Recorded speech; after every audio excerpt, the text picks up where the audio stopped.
Chapter 1. An invitation to Thornfield Manor. The afternoon sun filtered through the lace curtains of Miss Jane Marple's cottage in Stay. Mary Mead, casting delicate patterns upon her knitting needles. She worked methodically on a pale blue cardigan. Her sharp eyes occasionally glancing toward the garden, where sparrows quarreled over breadcrumbs she had scattered that morning. The piece was interrupted by the arrival of the postman, Mr. Griggs, who handed her a cream-colored envelope with an ornate seal. Miss Marple set down her knitting and examined it with the careful attention she gave to all matters, however small. "Well now," she murmured, slicing open the envelope with her silver letter opener, a gift from her late father. Inside was an invitation written in an elegant way. An elegant, flowing hand. "Dear Miss Marple, it would give me the greatest pleasure if you would join me for a weekend at Thornfield Manor. I am hosting a small gathering of old friends and acquaintances, and I believe your presence would add considerably to the company. Tea will be served at 4 o'clock sharp on Friday. Your devoted friend, Lady Constance Ashford."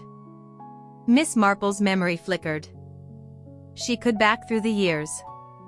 Constance Pemberton, now Lady Ashford, had been a girl of considerable spirit in their youth. They had attended the same finishing school in Switzerland, though their paths had diverged considerably since then. Constance had married into nobility and wealth, while Jane had returned to the quiet life of Stay. Mary Mead.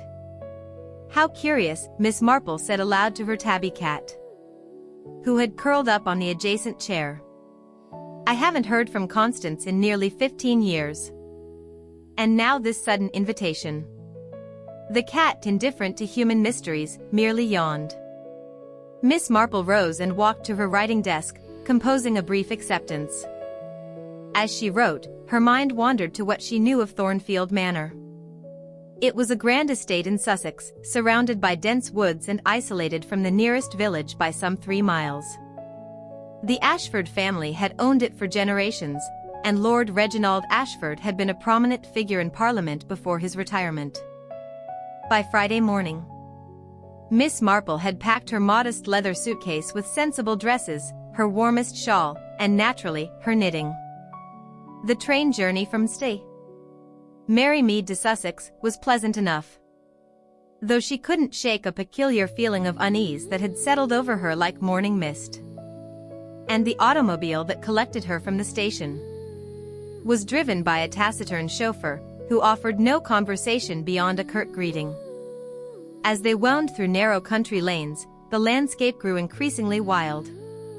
Ancient oaks lined the road, their branches forming a cathedral and a castle-like canopy overhead. Thornfield Manor finally emerged from behind a veil of mist. A sprawling Georgian house of honey-colored stone with numerous chimneys piercing the gray sky. Ivy climbed its walls with the tenacity of decades, and the mullioned windows seemed to watch her arrival with dark, inscrutable eyes. Lady Constance herself came to greet Miss Marple at the entrance, though the years had not been particularly kind to her. Where once had been a vivacious young woman, now stood someone considerably older, and with wiry lines etched deeply around her mouth and eyes that held a desperate quality. "Jane, my dear Jane," Constance embraced her with surprising fervor. "How wonderful that you could come. I have so longed to see a friendly face." "It's lovely to see you again, Constance," Miss Marple replied, studying her hostess carefully. "Though I confess myself surprised by your invitation. It has been such a long time." A shadow passed over Lady Constance's face. "Yes, well, there are matters I wish to discuss with you, but not now. The others are already in the drawing room for tea. Come, let me introduce you." As they walked through the market, Miss Marple noted the portraits of stern-faced ancestors. The ticking of an enormous grandfather clock. The ticking of an enormous grandfather clock. The ticking of an enormous grandfather clock. And the faint smell of beeswax and old books that pervaded the air. And somewhere in the house a door closed with a heavy thud that echoed through the corridors. "I must warn you," Lady Constance whispered as they approached the drawing-room doors. "The atmosphere here has been rather strained lately, family tensions, you understand." And before Miss Marple could respond, the doors were opened by a severe-looking butler, and they entered a room full of strangers whose conversations died away as all eyes turned to regard the new arrival. Miss Marple smiled pleasantly, her keen gaze taking in every detail, every expression, every subtle reaction. The game, as they say, was afoot.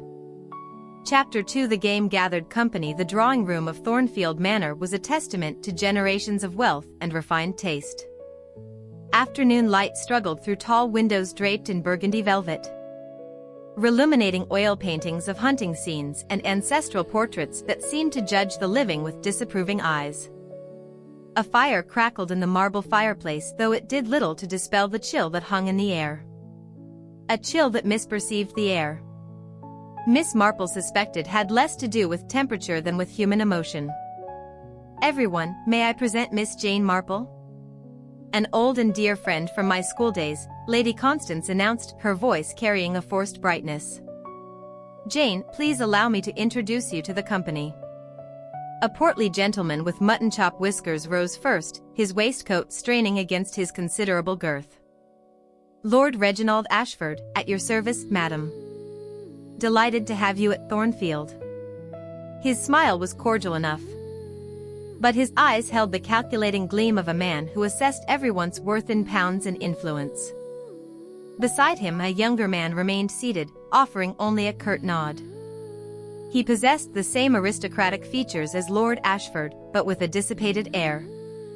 But the air was as pure as ever. It was as clear as ever.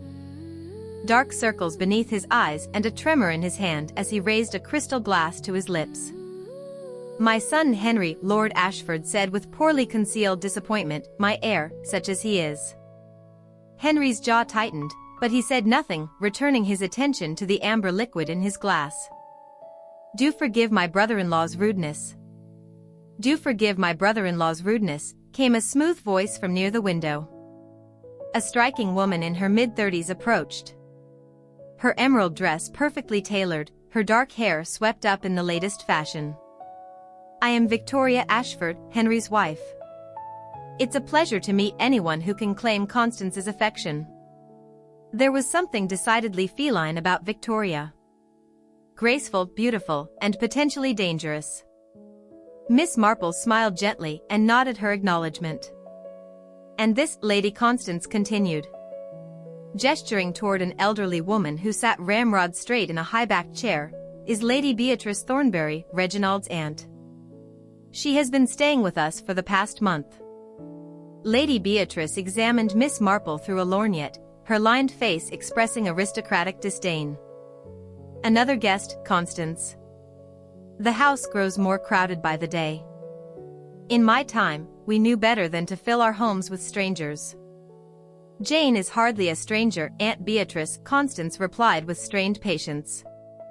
A younger woman, barely out of her teens, bespoke up from the sofa where she had been pretending to read a fashion magazine. "I think it's lovely to have new company. I'm Diana Fletcher, Lord Ashford's ward. Nobody else here is any fun at all." She emphasized this last statement with a pointed look at the assembled family. "Diana, please," murmured a thinly nervous-looking man who had been standing in the shadows near the bookshelf. "Forgive her, Miss Marple. Youth speaks without thinking. I am Mr. Edmund Price, the family solicitor. I'm here on business matters." Though Lady Constance was kind enough to extend hospitality for the weekend, the final member of the company stepped forward from near the tea service. A woman of middle years with iron-gray hair and an efficient manner.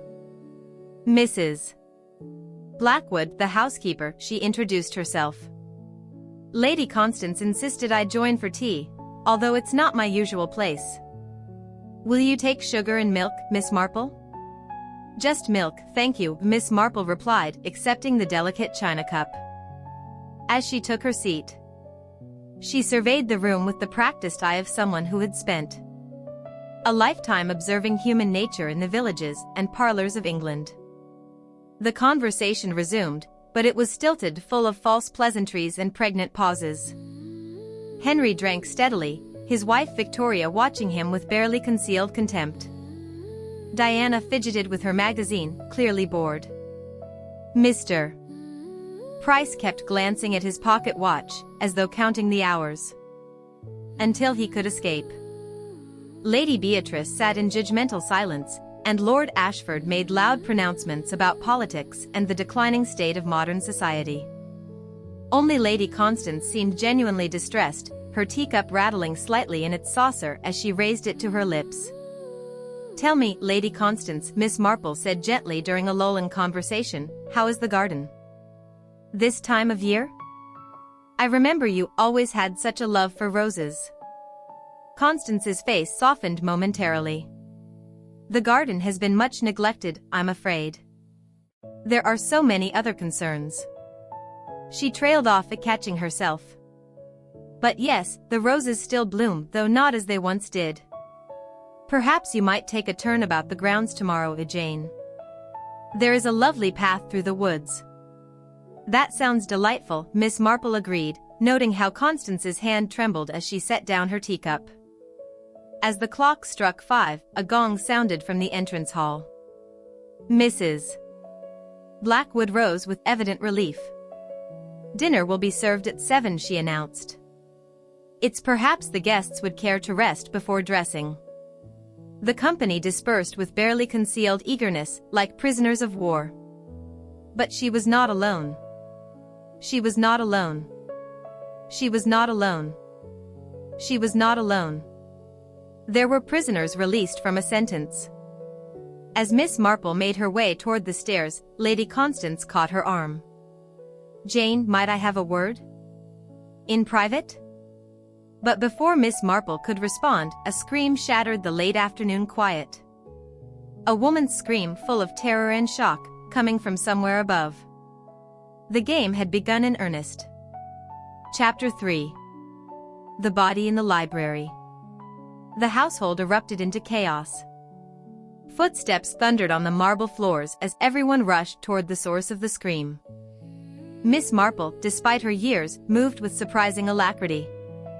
Her hand gripping the banister as she climbed the grand staircase behind Lord Ashford and his son Henry, and the scream had come from the library on the first floor.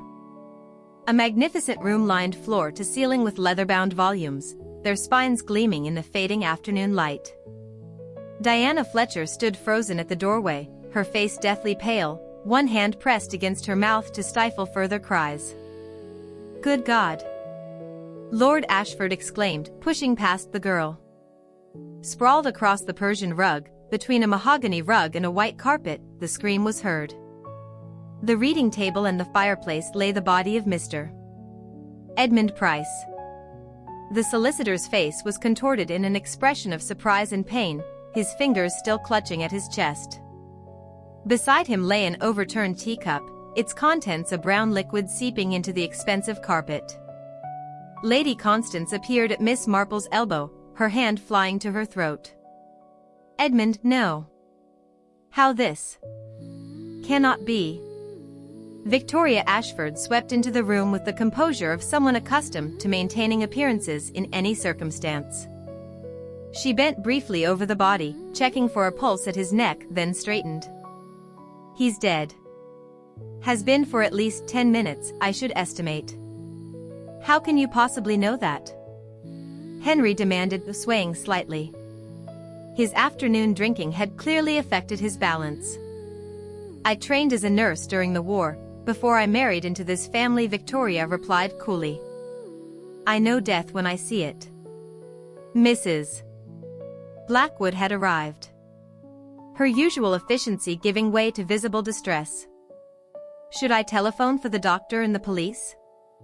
"Yes, immediately," Lord Ashford commanded, attempting to assert control over the situation. "Nobody is to touch anything, but this room must be secured as a crime scene." Miss Marple finished quietly. Everyone turned to look at her. She had remained near the doorway, her sharp eyes taking in every detail of the room. "I believe, Lord Ashford, that this was not a natural death." "What are you suggesting?" Lady Beatrice had joined them, leaning heavily on her walking stick. That someone has murdered Edmund Price under our very roof. Miss Marple moved carefully into the room, careful not to disturb anything. She bent down, with some difficulty, near the overturned teacup and sniffed delicately at the spilled liquid. Her expression grew grave. "Almonds," she murmured, a distinct scent of bitter almonds. "I'm afraid this is rather serious." "Bitter almonds?" Henry laughed harshly. "What are you, some sort of amateur detective from a penny dreadful?"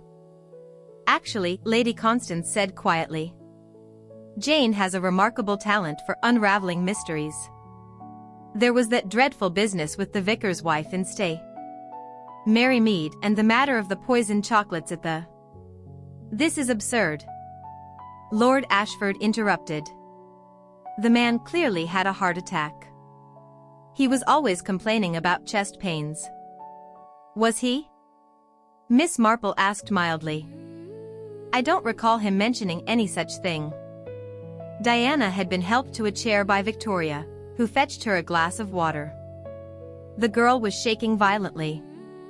"I just came in to fetch a book," she whispered. "I opened the door and there he was lying there like. Just now, perhaps 2 or 3 minutes ago." I screamed immediately. "And where were the rest of you when Miss Fletcher screamed?" There was a moment of uncomfortable silence. As everyone realized they were being interrogated by this mild-mannered old lady in sensible shoes. Victoria spoke first. "I was in my room, writing correspondence." "I was in the billiard room," Henry muttered, not meeting anyone's eyes. Everyone understood he had been drinking. "I was resting in my room." "My chambers," Lady Beatrice declared. "At my age, one requires an afternoon repose." "I had gone to the kitchen to consult with cook about dinner arrangements," Mrs. Blackwood offered. "And I was showing Miss Marple to her room," Lady Constance added, before she came down again. Lord Ashford puffed out his chest. "I was in my study, attending to estate business." Miss Marple nodded thoughtfully, her eyes roaming the library once more. She noticed several things. A book lay open on the reading table, a volume of legal statutes. Mr. Price's briefcase sat beside the chair, its contents slightly disturbed as though he had been reviewing documents. The fire had burned down to embers, suggesting it had been lit some time ago. "Mrs.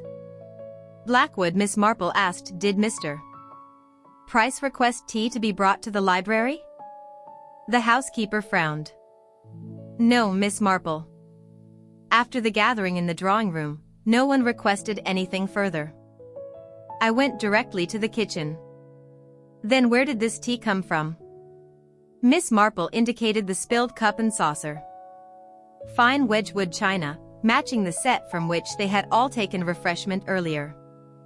Everyone stared at the incriminating evidence. Someone had brought Edmund Price a cup of tea. It's someone who knew he would be in the library. Someone who had laced that tea with what Miss Marple strongly suspected was cyanide. The telephone rang in the distance, its shrill sound making everyone jump. "That will be Dr. Morrison," Mrs. Blackwood said, hurrying from the room. "He said he would ring before setting out." As her footsteps faded down the corridor, Miss Marple turned to face the assembled company. "I'm afraid," she said with gentle firmness, "that until the police arrive, we must all consider ourselves suspects. Someone in this house is a murderer." The words hung in the air like a death sentence of their own. Chapter 4. Secrets and Suspicions. Dr. Morrison arrived within the hour. A gruff, practical man in his 60s who had served the Ashford family for 3 decades, he examined the body with clinical efficiency while the household waited in tense silence in the drawing room below.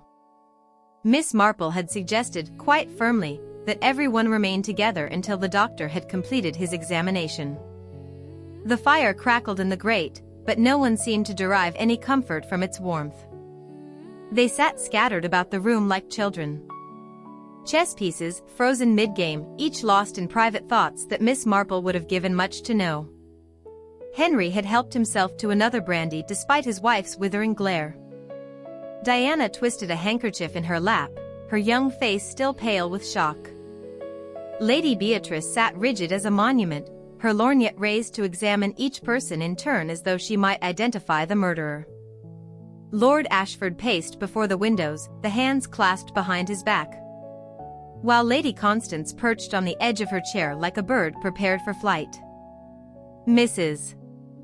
Blackwood stood near the door, her usual efficiency replaced by nervous energy.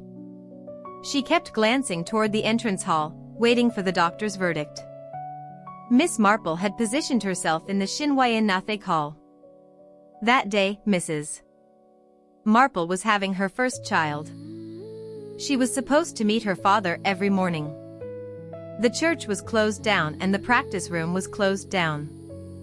The parents had made room for her home, but the things were going well until they arrived. The entire school was filled with people.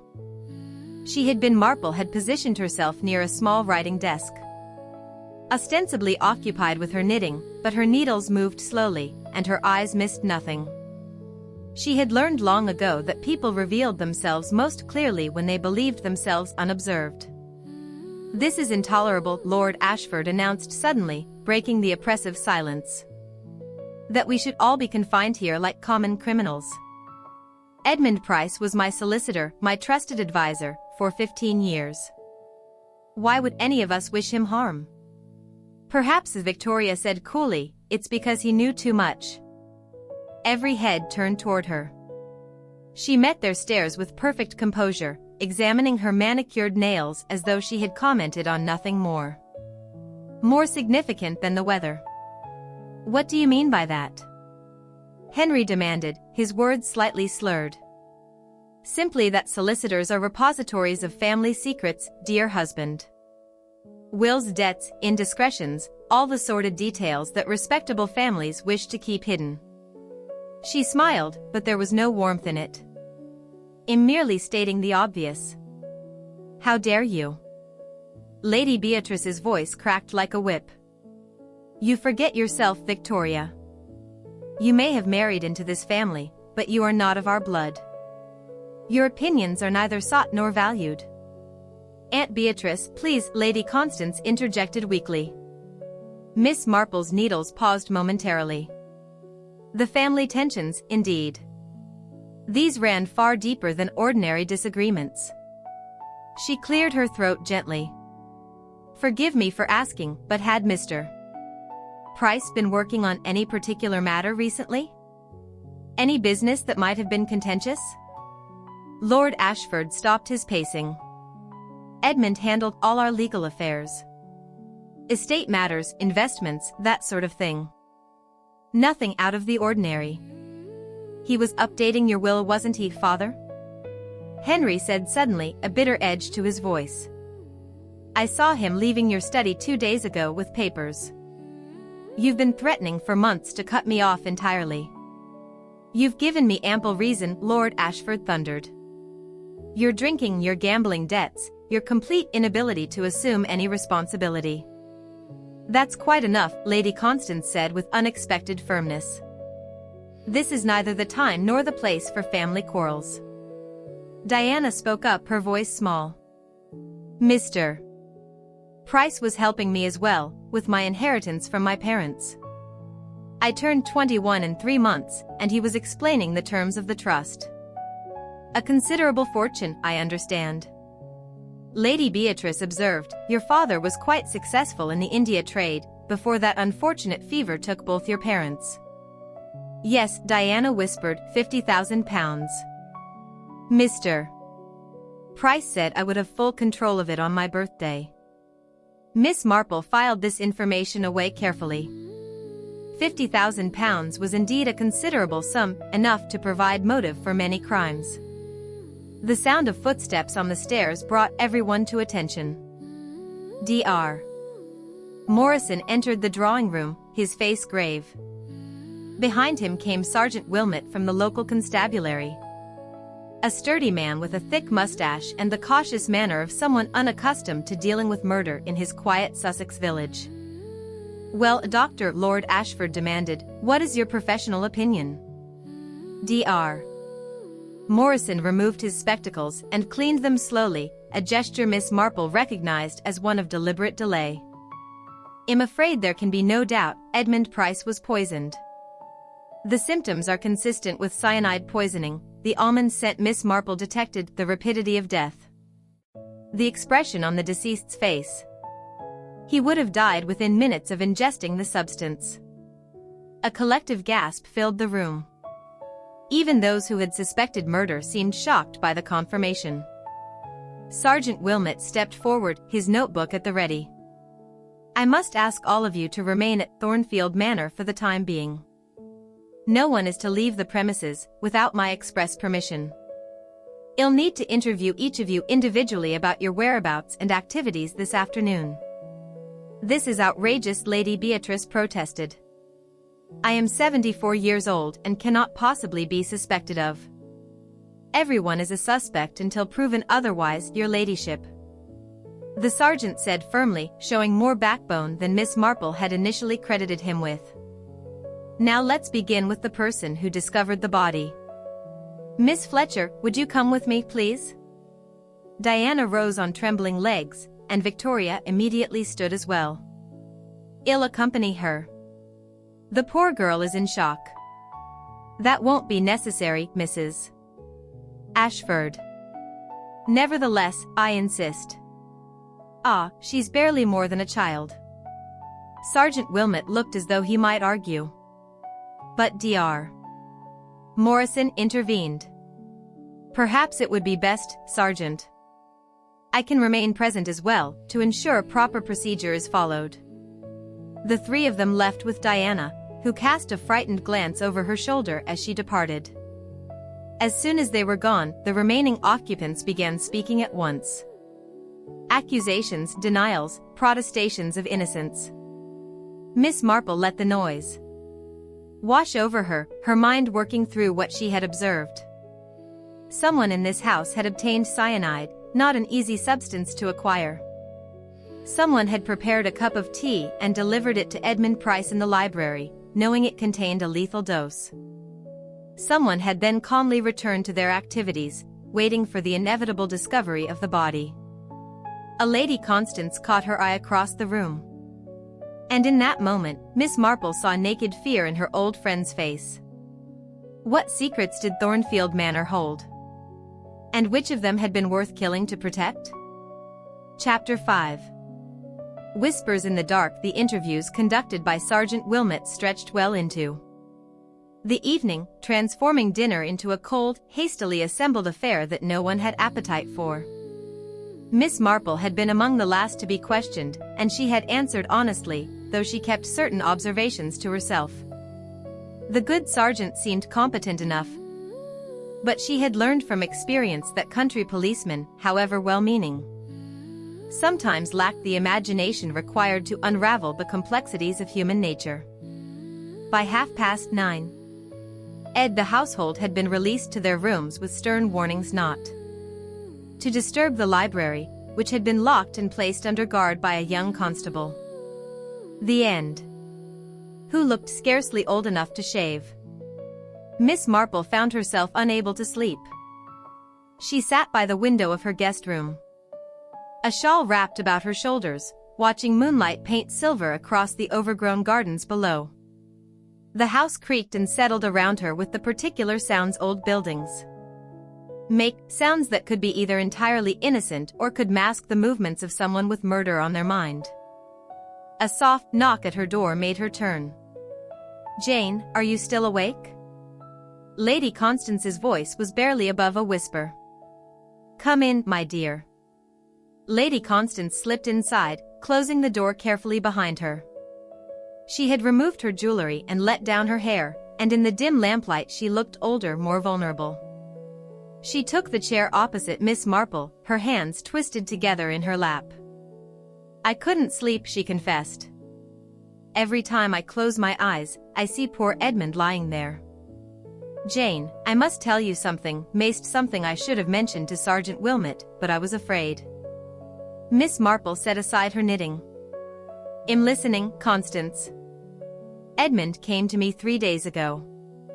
Before the other guests arrived, he was deeply troubled. He said he had discovered something in the course of reviewing the family's legal documents, something that would cause a great scandal if it became known. He wouldn't tell me what it was.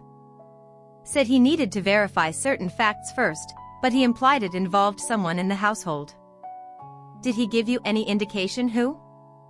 No. But he was frightened, Jane. I've never seen Edmund frightened before.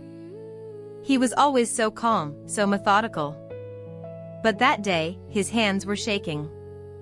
He said he planned to confront the person concerned this weekend, to give them a chance to explain before he took the matter further. Miss Marple absorbed this information thoughtfully. And you believe this secret, whatever it was, led to his murder? What else could it be? Oh, Jane, I'm sorry, Jane. I'm sorry. I'm sorry. I'm sorry. I'm sorry. I'm sorry. I'm sorry. I'm sorry. I'm sorry. I'm sorry.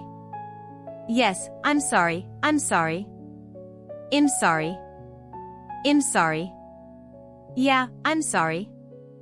Well, no, it wasn't a secret.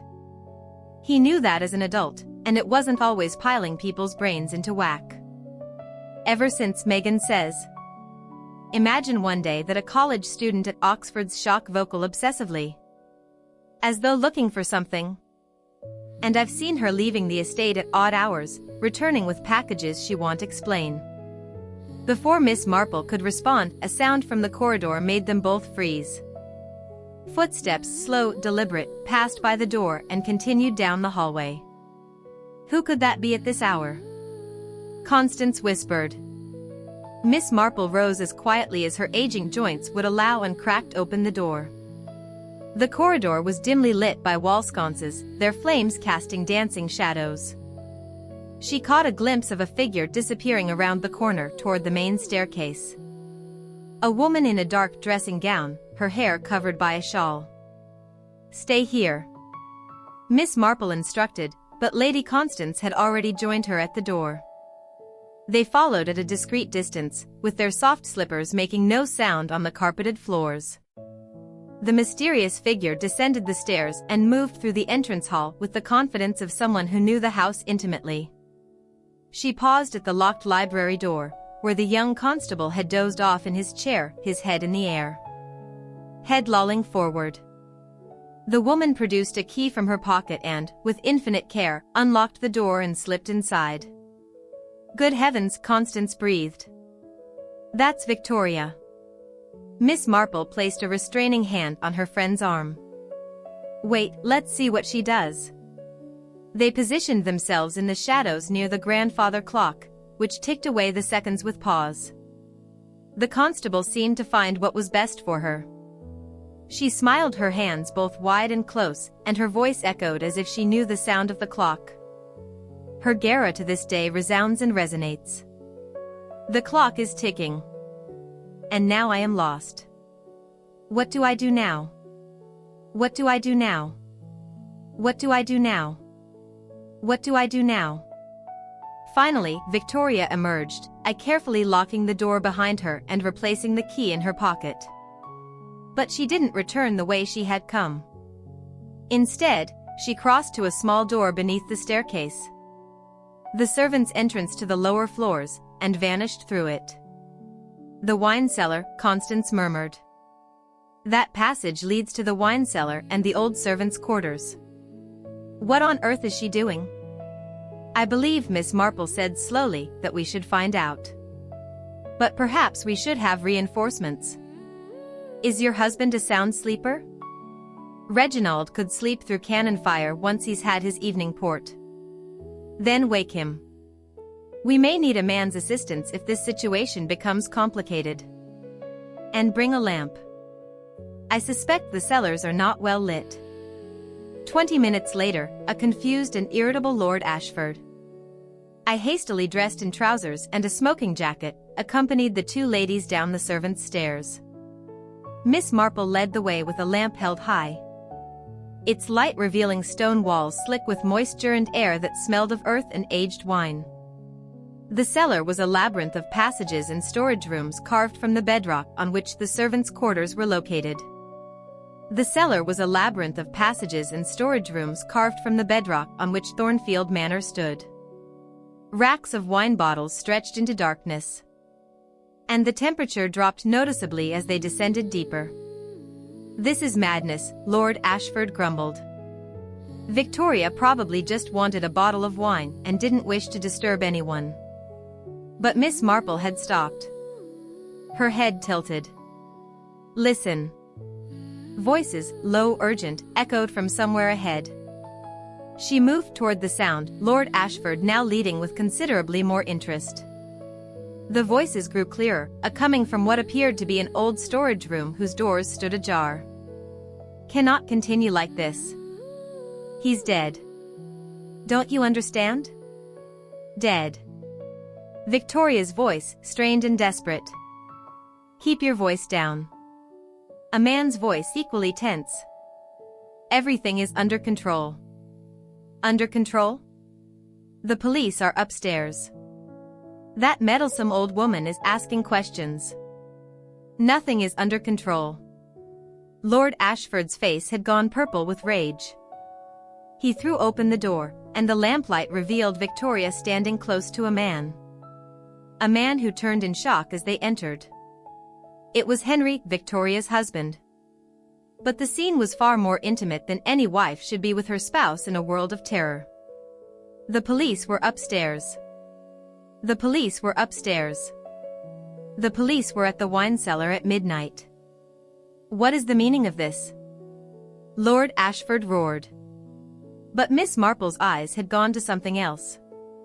A small leather case lying open on a barrel, edged contents clearly visible in the lamplight. Glass vials, carefully labeled, and among them one vial marked with a symbol she recognized all too well. The symbol for cyanide. Chapter 6. A tangled wine cellar at midnight. The tableau froze as if captured in a photograph.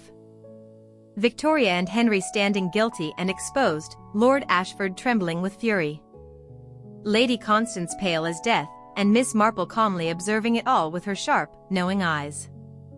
"Father, I can explain," Henry began, but his voice lacked conviction. "Explain." Lord Ashford's voice cracked like thunder in the confined space. "Explain why my son and daughter-in-law are skulking about the cellars at midnight with a case of poisons.